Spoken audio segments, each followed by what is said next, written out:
Before diving into this incredible story, consider subscribing to the channel and hitting the bell. Every story here has something to say, and you won't want to miss a single one. Atlanta was slowly waking up to the golden light of a spring morning. The trees, neatly aligned along the midtown boulevards, were adorned with tender green leaves, and the air carried the subtle scent of renewal mingled with freshly brewed coffee wafting from open patios. Distant horns, heels clicking on the pavement, and the murmur of early morning conversations wove a familiar urban hum. Among the bustling crowd, one man stood out without trying to be noticed. He was neither the loudest nor the most visible, but there was something magnetic about his presence. Marcus Ellison, 54 years old, ebony skin, broad shoulders, and a haughty bearing, advanced with a natural elegance. He wore a tailored charcoal gray suit, an impeccable ivory shirt, and a navy blue tie tied with an almost military precision. On his wrist shone discreetly a Patek Philippe, a gift he gave himself after opening his 100th store. But what passers-by didn't know when they passed him, often without even looking at him, was that this man was the founder and CEO of True North, one of the country's most successful high-end ready-to-wear brands. An empire built without scandal or noise, through hard work, discipline, and a clear vision, to offer luxury without arrogance and elegance with soul. 20 years ago, Marcus still lived in a cramped studio apartment in the Bronx, above an old disused mechanic's workshop. It was there, amidst the rusty machines and the smell of grease, that he set up his first cutting table. He sewed by hand, often until dawn, unique pieces that he sold on the internet and in local markets. Each jacket, each shirt, each detail bore his mark, an invisible seam here, a carefully thought-out lining there, and above all, a story. Today, Marcus ran a network of over 200 stores across major American cities. He employed over 5,000 people. He could have been content with video conference meetings and audit reports. But that wasn't his style. He believed in the field. He believed in real contact. And above all, he knew that you never see the cracks better than when you get close to the walls. That morning, he'd left the limousine in the garage. No bodyguard, no company badge, not even a corporate credit card. Just him, his eyes, and his instincts. He wanted to see how his employees treated ordinary people, far from the varnish that we apply when the direction is present. The True North store in Buckhead was a flagship of the chain. Located in a neighborhood where millionaire residences rub shoulders with five-star hotels, it boasted impeccable window displays, bathed in natural light, and decorated with refined minimalism. As he walked through the glass door, Marcus immediately felt a tension, not the excitement of luxury, no, a more muted tension. The employees seemed polite, but distant. A look, a rigid posture, an ill-placed silence. He was used to feeling these things. He had known them all his life. He recognized them in the paused breathing of a security guard, in the gaze that slips too quickly, in the voice that rises a half-tone for no reason. A blonde saleswoman, at the reception desk, gave him an automatic smile, neither warm nor hostile. A routine gesture. But another look, more insistent, more scrutinizing, fell upon him. Trevor Whitman, the new store manager. Trevor, his shirt stiffly ironed, his gaze piercing and his jaw set, advanced slowly toward him, as a security guard might approach a suspicious customer. In his head, prejudices played their usual part. A black man, alone, well-dressed, with no visible signs of ostentatious wealth, too well-dressed to be innocuous, not well enough to inspire respect.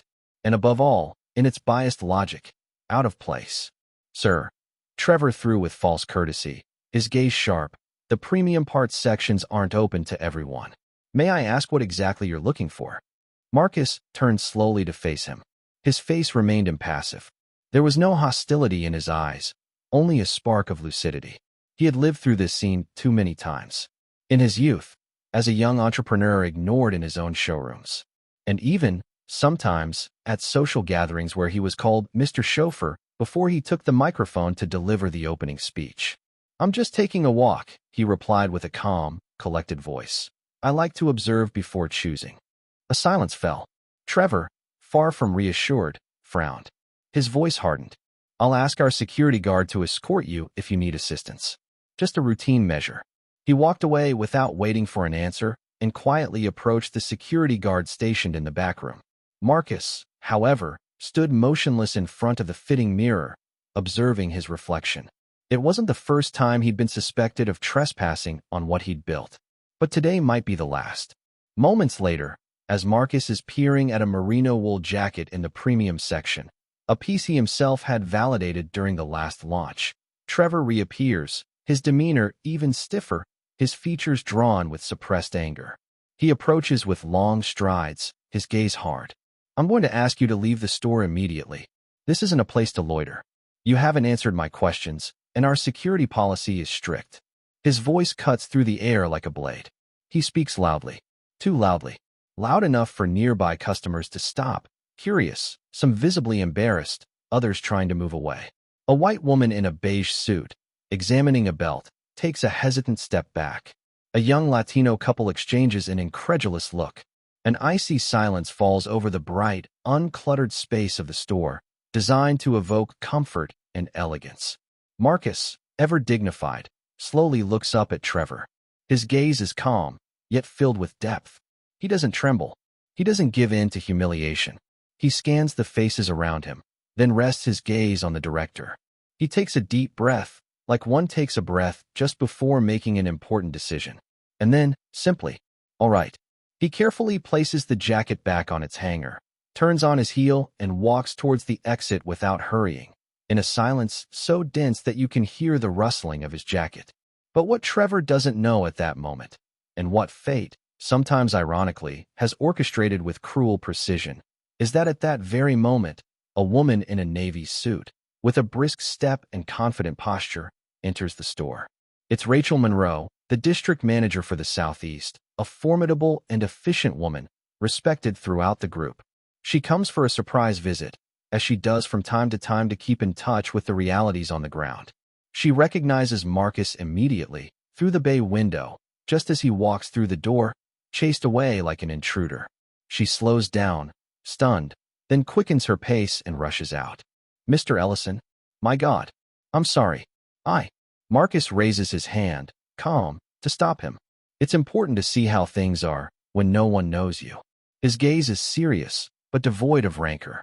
It's not anger that drives him, but a cold lucidity, the kind one acquires after decades of battling the same invisible walls. Rachel, flushed with shame and anger, immediately turns around and strides into the store. Her face is closed, her gaze sharp.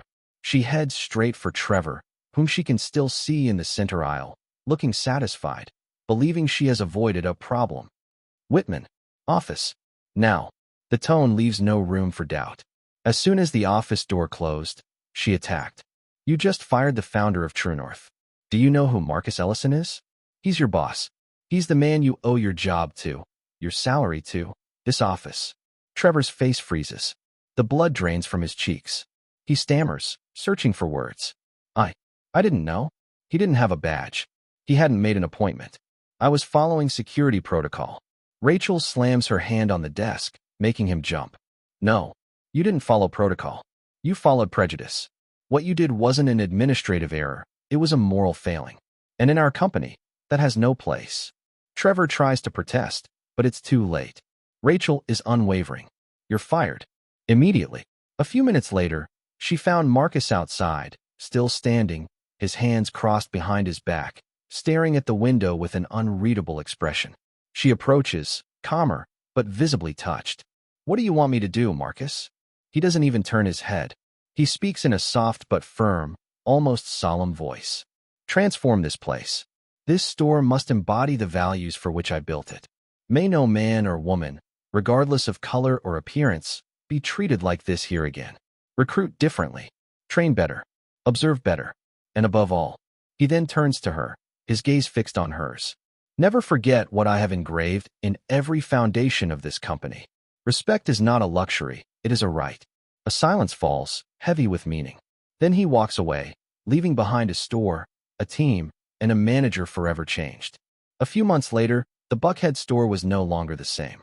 This place, once tarnished by arrogance and silent prejudice, had become a national model of inclusion, respect, and social conscience. The change hadn't been cosmetic. It had been structural, profound, thought out, and lived out on every level of the company. Rachel Monroe, deeply affected by the incident, took the mission given by Marcus Ellison very seriously. She began by reviewing the recruitment processes.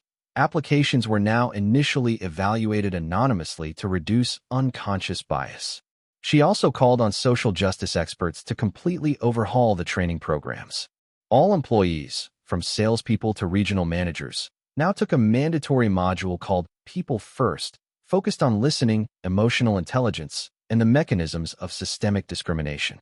The Buckhead store's staff had been largely renewed, not in a spirit of wholesale punishment, but in a clear desire to recreate an internal culture aligned with True North's founding values. Those who remained had been chosen not for their seniority, but for their ability to embody a new way of serving, one that began with recognizing the dignity of each customer. The store's walls now displayed a discreet but powerful mural, a series of faces, young, old, black, white, Asian, Latino, veiled, tattooed, with a single word written above them, "Welcome." Just next to it, a large black wooden frame, placed at the main entrance, depicted the face of Marcus Ellison. He was standing there, his gaze calm but determined, with this quote engraved below his portrait: "Never assume you know who is in front of you. Every person deserves to be treated with dignity, not because of what she has, but because she exists." This message was now displayed in all True North stores across the United States, from Manhattan to San Francisco, from Chicago to Dallas.